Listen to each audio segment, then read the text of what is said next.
আজকে বাবা আর আমি ঠিক করেছি দুজন মিলে তেলের পিঠা বানাবো।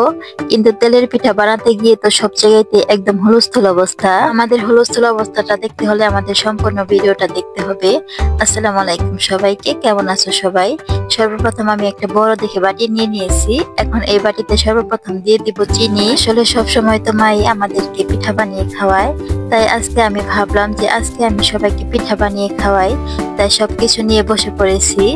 এখন আমি চিনির মধ্যে দিয়ে দিলাম অল্প একটু লবণ। এরপর আমি এখানে আমাদের গরুর আধা কেজি খাঁটি দুধ দিয়ে দিলাম। এখন আমি সবকিছুকে ভালোভাবে হাত দিয়ে মিশিয়ে নিব, যাতে করে চিনির দানা দানাটা না থেকে যায়। এরপর আমি এখানে দিয়ে দিব আটা, আর এই আটাগুলোকে আমি অল্প অল্প করে হাত দিয়ে ভালোভাবে মিশিয়ে নিব, যাতে করে দলা না ধরে যায়। এখন আমি এইভাবে অনেকবার করে আটাগুলোকে অল্প অল্প করে দিব আর হাত দিয়ে ভালোভাবে মিশিয়ে নিব। মা বলেছে এইভাবে আটা দিয়ে পিঠাটা বানালে নাকি পিঠাটা খেতে অনেক বেশি মজা হয়। এরপর আমি এখানে অল্প অল্প করে চালের গুঁড়োগুলোকেও মিশিয়ে নিয়েছি। এই তো দেখো, দেখতে মাশাআল্লাহ কত বেশি সুন্দর লাগতেছিল। আর আমি কিন্তু আজকে ফার্স্ট টাইম এই পিঠাটা বানাতে বসেছি। আমি আগে কিন্তু একা একা কখনো এই পিঠাটা বানাই নাই। আমার কাছে তো এই ডোটা বানাতে অনেক বেশি ভালো লাগতেছিল। দেখো না, দেখতে কত বেশি সুন্দর লাগতেছে।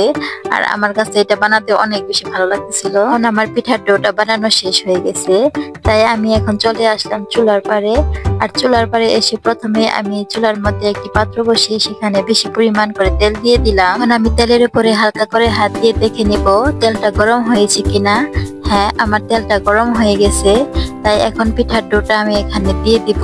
আর তেলের পিঠার ডোটা তেলের দেওয়ার আগে ভালোভাবে নেড়ে চেড়ে নিতে হবে, না হলে কিন্তু তেলের পিঠার ডোটা ঘন হয়ে যায় তলের দিক দিয়ে, আর উপরের দিক দিয়ে একদম পাতলা হয়ে যায়। এতে করে পিঠাটা একদমই ভালো হয় না। আর তেলের পিঠার ডোটা দেওয়ার পর আমি তো শুধু বসে বসে আল্লাহ আল্লাহ করতেছিলাম, যাতে করে আমার পিঠাটা অনেক বেশি সুন্দর হয়।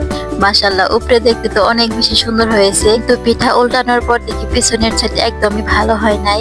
তাই আমার বাবা আমাকে সরিয়ে সে নিজেই বসে পড়লো। আমার বাবার পিঠার ডোটা দেওয়ার পর পিঠাটা কিন্তু মোটামুটি ভালো হয়েছিল, কিন্তু মূল সমস্যাটা তো এইখানে না। মূল সমস্যাটা হয়েছে পিঠার ডোটার মধ্যে। আসলে আমি তো মিষ্টি খেতে অনেক বেশি পছন্দ করি, তাই একদম বেশি বেশি করে চিনি দিয়ে ফেলেছি। অতিরিক্ত চিনি দেওয়ার কারণে পিঠাটা এমন হচ্ছিল, ভালো হচ্ছিল না। ভাবছিলাম মার কাছে একটু সাহায্য করে দিই, কিন্তু আমরা দুজন এসে তো মার কাজটা আরো বেশি করে বাড়িয়ে দিলাম।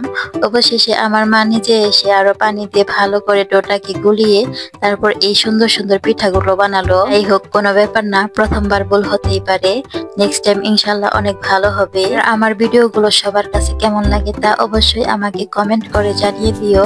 আর আমার আজকের ভিডিওটি এইখানে শেষ করতেছি। সবাই ভালো থেকো, আল্লাহ হাফেজ।